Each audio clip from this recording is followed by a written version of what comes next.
أعوذ بالله من الشيطان الرجيم بسم الله الرحمن الرحيم আসসালামু আলাইকুম বিসমিল্লাহির রহমানির রহিম।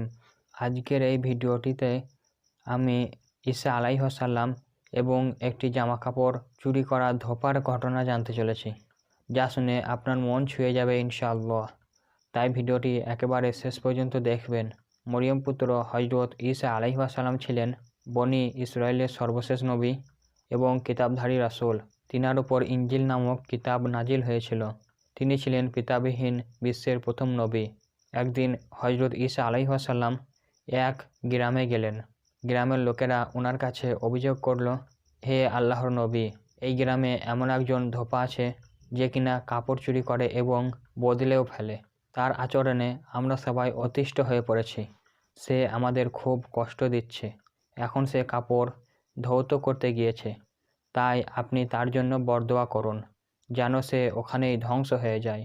হযরত ঈসা আলাইহিস সালাম লোকদের আবেদন গ্রহণ করলেন এবং আল্লাহর কাছে ফরিয়াদ করলেন, হে আল্লাহ, আপনি ওই জালিম ধোপাকে হেদায়েত দান করুন এবং তার জন্য যা উত্তম তাই দান করুন।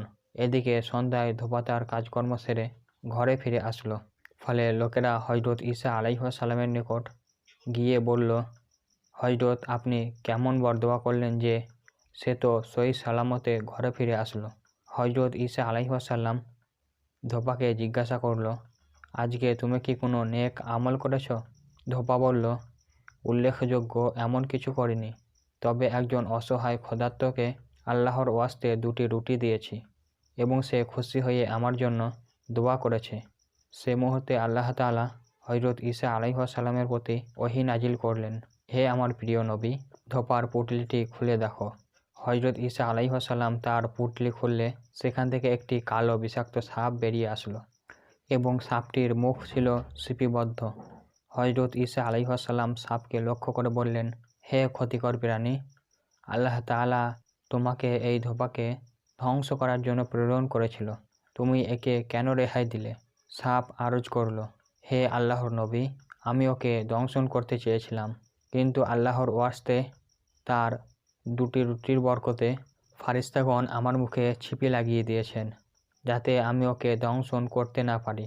হযরত ঈসা আলাইহিস সালাম ধোপাকে বললেন, হে আল্লাহর বান্দা, আল্লাহ তাআলা তোমার বিগত জীবনের সমস্ত গুনাহ মাফ করে দিয়েছেন। এখন থেকে যাবতীয় গুনাহ থেকে বিরত থেকো। আল্লাহ তাআলা তোমাকে সদকার বরকতে রক্ষা করেছেন। সুবহানাল্লাহ। প্রিয় বন্ধুরা, কেমন লাগলো আজকের এই শিক্ষণীয় ঘটনাটি? কমেন্ট করে আমাদের অবশ্যই জানান। আজ তাহলে এই পর্যন্তই। ভিডিওটি ভালো লাগলে একটি লাইক দিন এবং আপনার বন্ধু-বান্ধবের কাছে শেয়ার করে দেবেন। আর যদি আপনি এই চ্যানেলে নতুন হয়ে থাকেন তাহলে অবশ্যই এই চ্যানেলটি সাবস্ক্রাইব করবেন এবং পাশে বেল আইকনটি প্রেস করে দেবেন। আর ভিডিওর মধ্যে যদি আমি কোনো ভুল ভ্রান্তি বলে থাকি তাহলে অবশ্যই কমেন্ট বক্সে কমেন্ট করে লিখে জানাবেন। আর আমার সমস্ত ইসলামিক ভিডিওগুলো কপিরাইট ফ্রি, অর্থাৎ আপনার যদি ফেসবুক পেজে বা ইউটিউব চ্যানেলে অথবা অন্য কোনো জায়গায় আপলোড দিন তাহলে আমি কপিরাইট দিব না, আপনারা এই ভিডিও ব্যবহার করতে পারেন।